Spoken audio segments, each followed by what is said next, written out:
अगर आप एनआरआई यानी नॉन रेजिडेंट इंडियन हैं और भारत में अपने माता पिता या रिलेटिव्स को नियमित रूप से पैसे भेजते हैं, तो ये वीडियो आपके लिए बेहद काम की होने वाली है। कई बार एनआरआई अपनी फैमिली को फाइनेंशियल हेल्प या फिर देखभाल के लिए पैसे तो भेज देते हैं, लेकिन सही कागजात और लिखा पढ़ी न होने की वजह से इंडिया में इनकम टैक्स विभाग से नोटिस आ जाता है।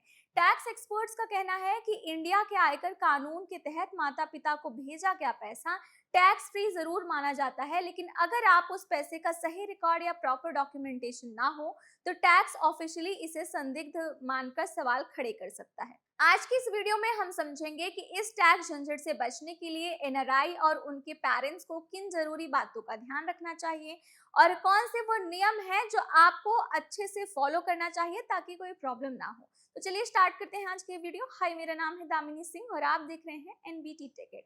सबसे पहले ये समझना जरूरी है कि इंडिया में इनकम टैक्स एक्ट के सेक्शन 56(2)(x) के तहत माता पिता, भाई बहन और जीवन साथी जैसे करीबी रिश्तेदारों को दिया गया कोई भी तोहफा यानी कैश ट्रांसफर टैक्स के दायरे से बाहर होता है। यानी जब कोई एनआरआई बेटा या बेटी अपने पेरेंट्स के बैंक खाते में पैसा ट्रांसफर करता है तो उसके पेरेंट्स को कोई भी इनकम टैक्स नहीं देना होता। लेकिन प्रॉब्लम तब शुरू होती है जब बड़ा अमाउंट किसी क्लियर कागजी सबूत के भेजा जाता है। ऐसे सिचुएशन में इनकम टैक्स डिपार्टमेंट का ऑटोमेटेड सिस्टम अनअकाउंटेड कैश या गुप्त आय मानकर नोटिस भेजा जा सकता है और ये साबित करने की जिम्मेदारी पूरी तरह से आपके माता पिता पर आ जाती है। ये पैसा एनआरआई से बच्चे से मिला गिफ्ट है। इस टैक्स नोटिस से बचने के लिए सबसे इम्पोर्टेंट और कानूनी तरीका एक प्रॉपर डीड तैयार करना। जब भी आपके माता पिता का कोई भी बड़ा अमाउंट ट्रांसफर आप करें तो एक साधारण गिफ्ट डीड बनवाएं जिसमें साफ लिखा हो कि पैसा कौन भेज रहा है, किसको भेज रहा है और भेजने वाला इंडिया का टैक्स रेजिडेंट है या फिर नहीं, या फिर एनआरआई है। इसके साथ ही एनआरआई को हमेशा अपने एनआरई और एनआरओ बैंक खाते से माता पिता के लिए इंडियन बैंक खाते में पैसे भेजने चाहिए। किसी भी तीसरे पक्ष यानी थर्ड पार्टी अकाउंट या अनऑफिशियल चैनल का इस्तेमाल करने से बचना चाहिए, क्योंकि बैंक स्टेटमेंट में साफ तौर पर ट्रांसफरर का नाम दिखना कानूनी रूप से सबसे बड़ा सबूत होता है। एक और बात जिसका ध्यान रखना आपके लिए बेहद जरूरी है, वो है पेरेंट्स के खाते में आने वाले इस पैसे का सही इस्तेमाल और टैक्स रिटर्न।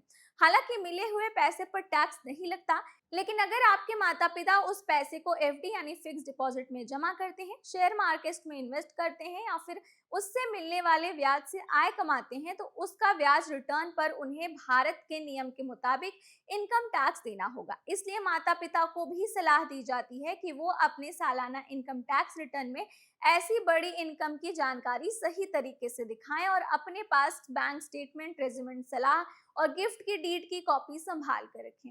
अब इसे आसान भाषा में समझें तो विदेश में माता पिता को पैसे भेजना पूरी तरह से सुरक्षित है और टैक्स फ्री है, बशर्ते आप हर बड़े ट्रांजैक्शन का सही डॉक्यूमेंट और सही रिकॉर्ड रखें। सिर्फ थोड़ी सी सावधानी, सही बैंकिंग चैनल का चुनाव और एक सिंपल गिफ्ट डीड आपको और आपके परिवार को इनकम टैक्स विभाग की बेवजह पूछताछ और कानूनी झंझटों से पूरी तरह सुरक्षित रख सकती है।